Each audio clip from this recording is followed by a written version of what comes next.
vous êtes de retour Entre nous sur les ondes de TV Rogers. On passe de chansons et de rap à un recueil de poésie. Avec moi présentement, François Barry-Pelletier. Bonjour. Bonjour. Écoutez, c'est excitant parce que là, on parle d'un recueil qui est tout juste sur le point d'être lancé, n'est-ce pas? Oui, c'est aujourd'hui, si je ne me trompe pas, dans les librairies. Le lancement va être le 11 juin au Bistrot Gainsbourg, un 5 à 7. Un 5 à 7, mais Ouais. en théorie, à partir d'aujourd'hui, on peut le trouver. On peut le trouver, c'est ce qu'on m'a dit, OK. le 7, Mais officiel, le 7 juin. Oui, mais officiellement... on peut le trouver en librairie à partir du 7. Mais là, c'est pas votre premier, c'est votre cinquième. C'est mon C'est cinquième. votre cinquième recueil. Moi, la question qui vient toujours, c'est une fois qu'on a fait 1, 2, 3, est-ce que ça devient plus facile pour vous d'écrire? Définitivement. Oui, Je te hein? dirais, oui, définitivement, mais l'expérience est toujours différente. Moi, comment je vois ça, c'est un peu comme un escalier.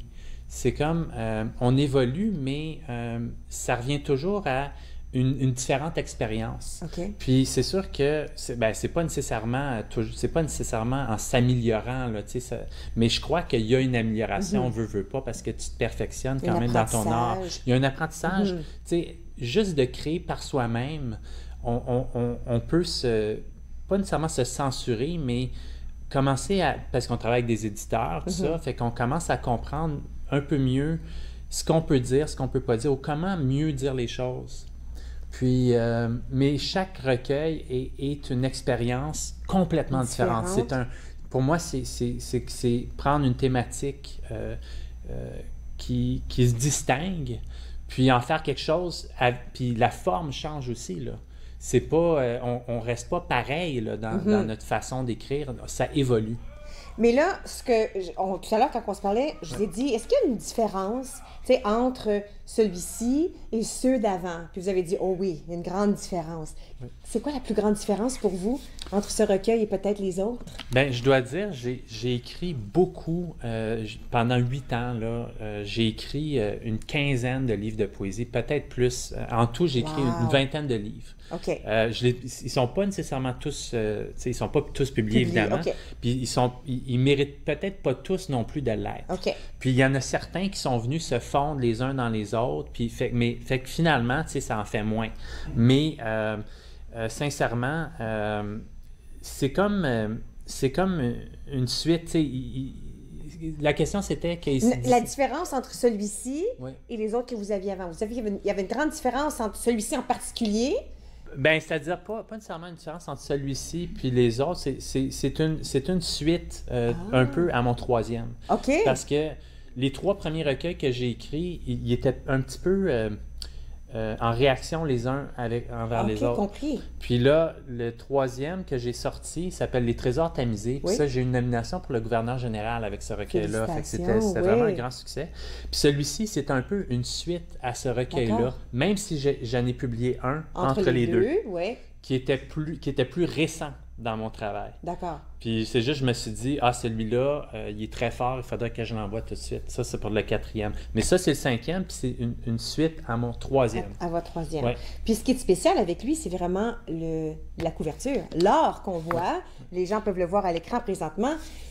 C'est vous qui avez fait ça.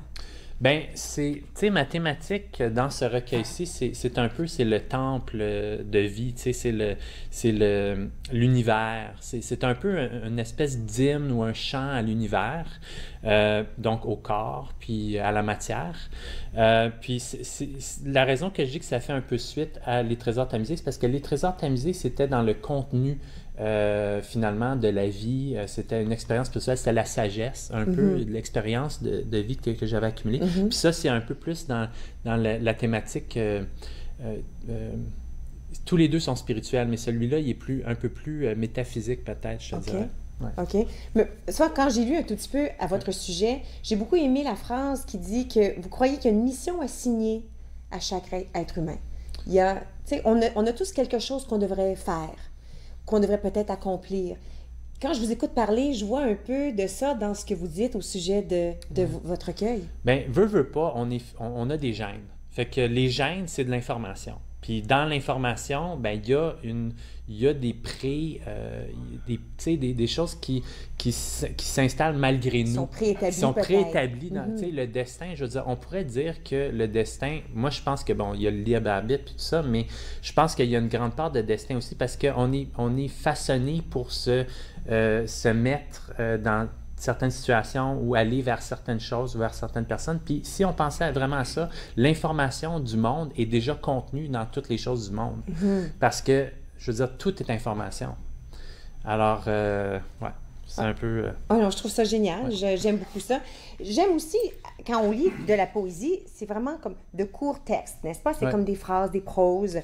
Est-ce que vous croyez qu'il y a une différence entre écrire ce genre de texte, où c'est vraiment là, des petites phrases, qu'un roman? Tu sais, un roman, ça suit. Quand je tourne la page, ça suit. Dans un recueil de poésie, est-ce que chaque poème se suit un petit peu ou est-ce que des fois, ça passe d'un sujet complètement à l'autre?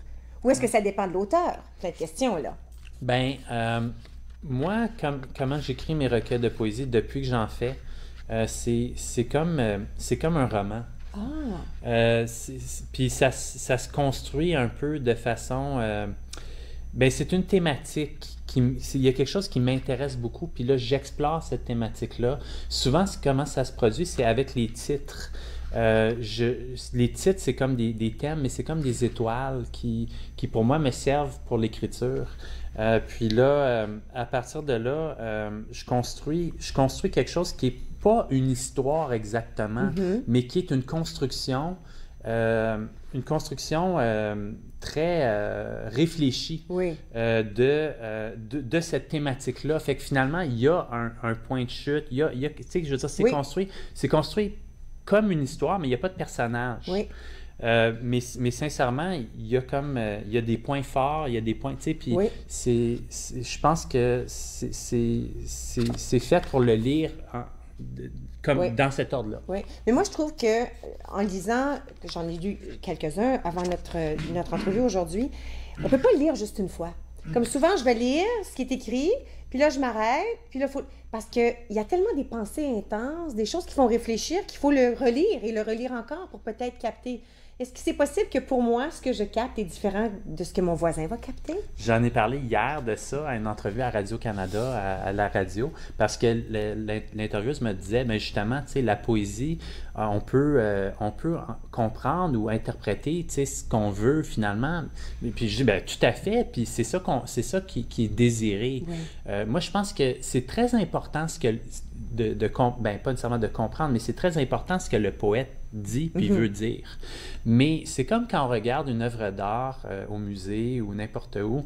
Je veux dire, on en prend ce qu'on veut puis ce qui nous fait du bien. On n'est pas obligé de lire. Tu sais, la poésie, de toute façon, c'est plein de différentes facettes de lecture. Il n'y a pas juste une façon de le lire. Donc, non, c'est pour ça. C'est pour ça que c'est intéressant, la poésie. C'est parce que on peut justement y réfléchir, puis on peut prendre ce que nous... Tu sais, on peut terminer les phrases un peu. Oui. Oui, écoutez, j'en ai lu seulement quelques-uns. J'ai eu la chance de lire quelques-uns. C'est vraiment très beau. J'adore comment c'est écrit. François Barry-Pelletier, trouvez le recueil. Le lancement officiel est le 11 juin au Bistrot Gainsbourg. C'est un 5 à 7 gratuit. C'est ça. C'est ce qu'on a dit. Alors, vous pouvez aller voir. Oui. J'aime beaucoup que vous êtes aussi artiste. Alors, la couverture, c'est vous-même qui avez peinturé, dessiné. Écoutez, félicitations. Bonne chance surtout. Et puis là, on a hâte de voir ce qui va arriver au 6e, au 7e, au 8e. Il y en a qui viennent. Ah, déjà? Il va falloir que vous reveniez pour qu'on puisse en parler davantage. Ouais. Merci beaucoup. Alors, on va prendre une toute petite pause. À notre tour, on va parler... Ah oui, c'est intéressant parce qu'on parle avec les gens qui ont publié le recueil de François. En tout cas, tout ça est connecté ensemble. Restez avec nous pour regarder Entre nous sur les ondes de TV Rogers.